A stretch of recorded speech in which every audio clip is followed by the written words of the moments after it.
Nigerian society is currently faced with a myriad of challenges, ranging from insecurity, corruption and economic downturns, translating into hardship and difficulties for the citizenry. As a result, lives have been lost, families rendered homeless, people have gone into captivity for ransom, and children compelled to either drop out of school or forced to stay at home, even as medical care becomes difficult to get as the highways or roads are either inaccessible or unsafe to ply. They've been shot. Oh my God, subhanallah. All these are consequences of someone's negligence or corruption, resulting from bad leadership, failing institutions, or systems not working well. However, someone is responsible and needs to be held accountable, and there is no better person to do that than the watchdog of the society, talking about the media. It is for this reason of righting societal ills and getting things done for the common good of the citizenry that the AD4 Communications Limited, owners of AD4 TV Radio, in collaboration with the Wole Soyinka Center for Investigative Journalism, organized a 2-day intensive capacity building workshop for journalists in Abuja, Nigeria's Federal Capital Territory.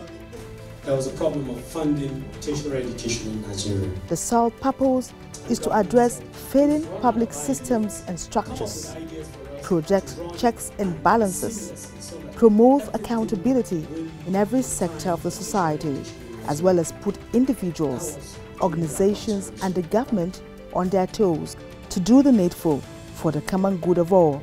And the best way to achieve this is through the fourth estate of the realm. Dr. Jacob Alada is the chairman, AD4 Communications Limited, owners of AD4 TV Radio, managed by Ms. Anams Oluchi, who is also the chief executive officer. On behalf of AD4 TV Radio, or AD4 Communications Limited, I welcome you to this program, which has been supported or held in collaboration with Wole Soyinka Center for Investigative Journalism and supported by MacArthur Foundation. The training is to equip us or to develop on already, improve on already what we have, about conducting investigative journalism. We all know the risks involved in investigative journalism, and we know the purpose of investigating or investigation is to unravel mysteries or anything fishy behind projects, behind activities, behind behaviors. And we know the way our society is, a lot is wrong. And everything done in this country is done the other way around, not the way it should be done. Most times you find that policy delivery is skewed towards not delivering the best. We've had a series of reforms in the country, and what have we gotten? Nothing. We're still where we are. Instead of things improving, things are getting worse. So what is really the problem? So AD4 TV Radio is a subset of AD4 Communications Limited. Other things that, other activities that AD4 TV Radio houses, but it's also a consultancy firm. So we consult for parastatals and media, some media organizations, CSOs, NGOs, and all of that, and even individuals. So besides that, we also do research and data analysis. We have taken time and of course resources to ensure that we bring you the best hands in terms of training. Being a project supported by the MacArthur Foundation, the country director, Dr. Kole Shetima, was handy and disclosed the foundation's interventions in several sectors, with a promise to partner and fund more media outfits that are out to achieve issue-based reportage with the goal of achieving positive results beneficial to humanity. We are also concerned about the pipeline. That unless we really also try to improve the curriculum of media and journalism training and ensuring that those of our people who are coming from the universities are trained at that level, then we'll be spending too much of money in trying to also fix what is happening at this level. So we're trying to say, okay, is there a way in which we can put the pipeline? Can we improve the pipeline so that people who are trained at our universities are also much better, so that they don't just come out of the system and then it is bad, and then we now bring them here, and then we have to be training. And at some certain stage, you are no longer trainable, as you know that one.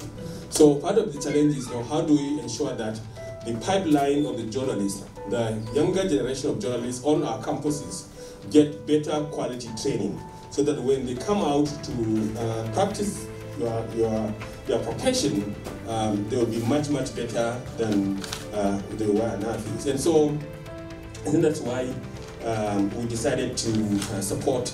We know, and the people that we work with, the world will not be a good place. We should look at quality of work that people do, and very critical and very important. I think that journalism is a profession. I think we should take it very seriously, because our constitution takes it very seriously, and we need to affirm that constitutional responsibility of being the fourth realm of government after the executive, legislature, and the judiciary, and to see our responsibility as to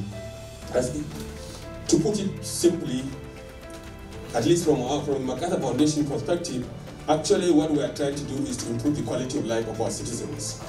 Because some of the report that people produce, whether it's around water, electricity, roads, health services, clinics, and others, will have a significant impact on the quality of life of ordinary citizens. People who probably will not have gone to school, but for your report, they'll go to school. And they'll go to school, their families will be better, they will be better, their families will be better, and the next generation will be better. What you produce may save the lives of so many women in our hospitals and our clinics. I like people that venture like why do public office holders want to always conceal information? Interest. I say protective interest. It was an intensive and expository training with resource persons carefully selected from rich professional backgrounds and armed with deep knowledge of the laws, ethics, and rudiments of investigative journalism. This is a phenomenal kind of capacity building, very unusual, and it's a lifetime program that can impact the person's productivity for the rest of the person's life. It is not usual that you get to see organizations organize such kind of training, especially in the area of investigative journalism. The legal and ethical issues involved in investigative journalism are very, very high. And when a journalist sits for 2-3 days and is equipped with the kind of content and resource persons and serene environment where such a training is carried out, what you expect at the end of the day is a group of well-motivated journalists who have imbibed the culture of investigative reporting, who have learned the tricks, who have learned the laws, the restrictions, as well as the methods they need to apply depending on the kind of story they intend to investigate or report. We've had people that share experience, give you not textbook things, but practical things you could use.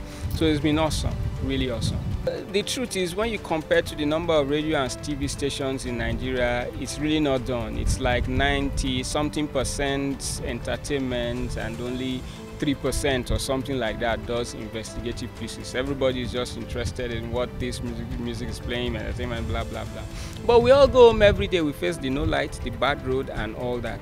Now, this is something we really need to take serious. And like I shared in my session, you can start simple, because this is something, it's like new to them, a new area. You know, something one said this would change my life. You know, so it's been really exciting, and their participation has been really incredible. I think it's very good, very, very engaging. You know, it exposes participants to ethics, safety measures, to the nuances, you know, and to have to remain tenacious opens them to new ideas on generating stories, story angles, follow-ups, you know, and how to work in a team, work in teams, how to interact with their supervisors, with their subordinates, how to stay away from harm, you know, importantly again, how to ensure that the stories are beneficial to the growth and development of the society. I think it was very brainstorming. It was well worth the time spent. The very fact that it sought to develop some skill sets and the capacity of journalists to approach investigative journalism with candor, with strength, with purpose, with knowledge, made it very worthwhile. For the participants who came from different mediums across diverse states of the Federation, it was an educative, enriching and enlightening program, exposing and equipping them with various techniques, in-depth knowledge and thematic of investigative journalism. I've been able to learn a lot about delving into the world of investigative journalism. I've been doing investigative journalism, but I mean, it's something I teach myself, just something I think about, something I'm able to project on my own. I'm able to see everything from a professional point of view, how the profession is carried. I live a very risky and dangerous life, but right now, I'm meant to understand, like, look, you need to be careful while carrying out your duties. And I mean, so it's really, really been very fantastic, I would say. Journalism in Nigeria is not even ready. A few of us are doing it because probably we have a little bit of drive, or because it's an inbuilt thing. But most of Nigerian journalists are into journalism because they are looking for an escape plan. They are looking for a way to survive. Most of them go into journalism because they are looking for opportunities. Some go in because of the glam, the fame. You know, these are some of the things that drive people into journalism in Nigeria. But some of us, we're doing it because there's this core satisfaction when you deliver, you produce content, and you know, you're adding value to the society. So that's exactly why we're doing it. But yeah, Eddie 40, thank you. You've done a great job. I mean, the resource persons have been fantastic. I didn't have a boring moment since the moment I stepped in here till now. And then I noticed that everybody in the room was participatory. I mean, there was this coordination. It was this, you know, it was like a wave, beautiful. Everything was just cool, good. I must commend all the speakers for the event. They have done a great job, and I've learned a lot, and especially in things regarding investigative journalism, how you can improve yourself, techniques you can use, ethics, and so on. We should be factual in our stories. We should be truthful. Always look at things we should avoid, especially plagiarism. For us to come here and extract knowledge from the gurus of investigative journalism, I think is what a blessing from God, and these people were carefully selected to impart this knowledge into us. I think it's blissful. Well, what I learned today, I will use it to do my work and to improve on my work.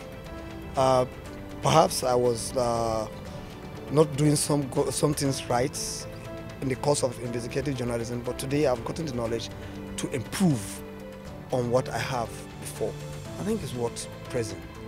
This is the first time I've ever paid 100% attention in a training session, in a capacity building session. I mean 100%, because it felt as if that aspect of me that has been missing, you know, was brought to me, and it was dished in different sizes and plates, and I had good cocktails so far today. I learned that investigative reporting If you must be a very good investigator, you must be patient, you must be thorough, you must be truthful, and then you must be ready to lay it bare and transparent. This is fantastic. In the training, we know, and it was re-established, that training and retraining is an important component in any organization.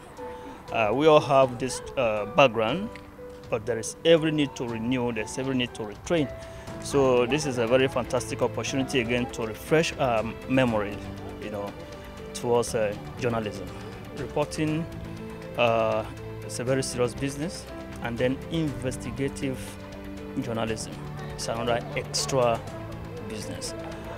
One needs to be very, very careful in order to protect the public interest. It is very, very necessary to undertake investigative journalism. Quite a lot how to undergo investigative journalism. I think I was seeing it from other angles too. Though as a reporter for many years, I've done so many stories, like I had to also dig deep, investigate like that. But this one has given me, thrown a new light to me, because all those years I talked about, I covered bits. But this one, they told us that you can also, you have a focus area, then bring out the issues and, analyze, identify the areas you want to tackle and all those stuff. So now it has woken me up to the fact that you can get your focus area, you can get a topic to investigate through your environment and through your communities. The program has been educative, it has been a rich one, fully loaded from yesterday till today. We've learned a lot, things that I never thought I could do. I've learned them and I've seen them so easy henceforth, and there are things that even before now I wouldn't have thought I could even imagine doing, but with the trainings I've received, with the knowledge I've learned, I'm seeing myself as a different person entirely. The capacity building program has been insightful, it has been educative, and I would say it was well planned. And I really learned a lot, and I'm so happy that I was privileged to partake in this insightful program. Prior to this training, I always view investigative journalism to be something of for the high and mighty. But having attended this training yesterday and today, I have discovered that it doesn't have to. You don't have to look for all the money. You don't need all the money or the biggest storyline to go into investigative journalism. You have to start with little things from your environment. Fully equipped with the knowledge to write reports and stories that will instigate positive changes alongside acceptable human behavior necessary for development. The participants relate how their horizons have been broadened with presentations on interviewing and handling sources in investigative reporting, best practices in treatment and packaging, as well as defensive investigation, all captured in the second day of the event. From what I understand, investigative journalism has a lot of challenges, has a lot of problems. So having an opportunity to attend such a workshop, it will go a long way to guide someone to know some of the rudiments of investigative journalism and what have you. So I think it's really timely, and it will go a long way in equipping the young journalists to understand some of the basic rudiments of journalism. Yeah, from the first presentation, I really understand the fact that investigative journalism is all about bringing out the facts, trying to show the public the facts of a situation, and it has to be something that is verifiable.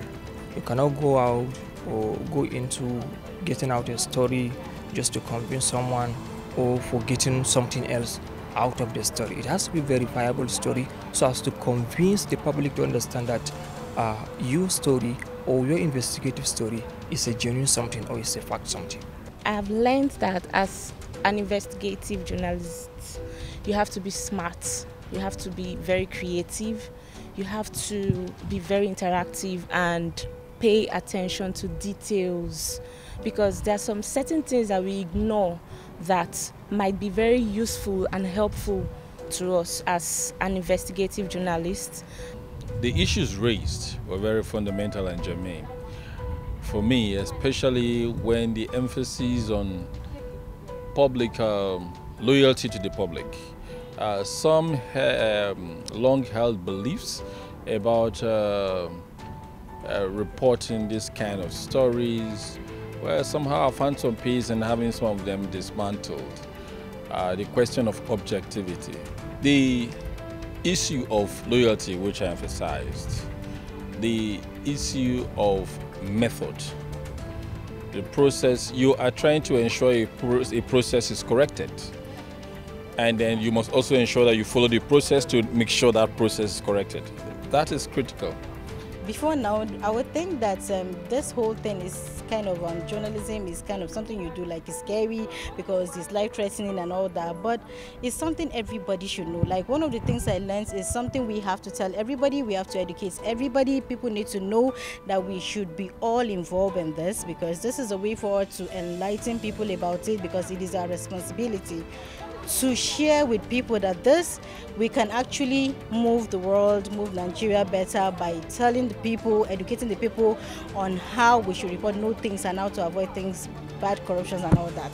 It's really an honor to be here. Like, I appreciate the organizers, I appreciate every one of us, every person who made this a reality. It's amazing.